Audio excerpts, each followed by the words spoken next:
পাবদা মাছ রান্না করব। কড়াইতে সরষের তেল দিয়ে দিলাম। মাছগুলো সব ভেজে নেব।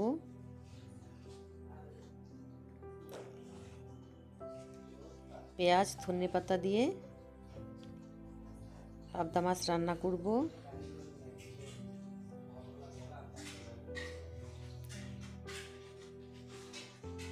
সবগুলো মাছ ভেজে নিচ্ছি। সব ভাজা হয়ে গেছে। এবার বেগুনগুলো ভেজে তুলে নিলাম। পেঁয়াজ কুচি দিয়ে দিলাম তেলে। আলু সেদ্ধ করে রাখা একসাথে দিয়ে দিলাম। নুন, লঙ্কা বাটা, হলুদ একসাথে কষিয়ে নেব।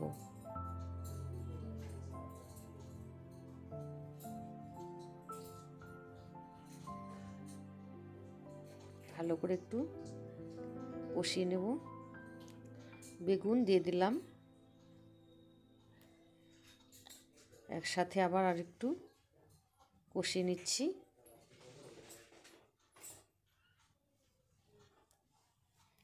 একটু জল দিয়ে দিলাম।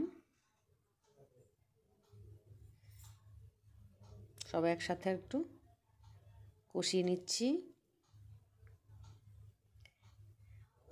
গরম জল দিয়ে দিলাম ঝোলের জন্য।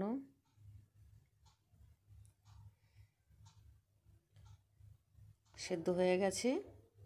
এবার মাছ ভেজে রাখা দিয়ে দিলাম। আরেকটু সেদ্ধ করে নেব। সেদ্ধ হয়ে গেছে মাছ। এবার ধনেপাতা কুচি দিয়ে দিলাম। আর একটু নেড়ে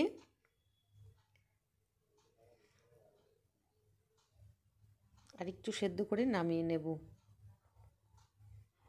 পাবদা মাছের রেসিপি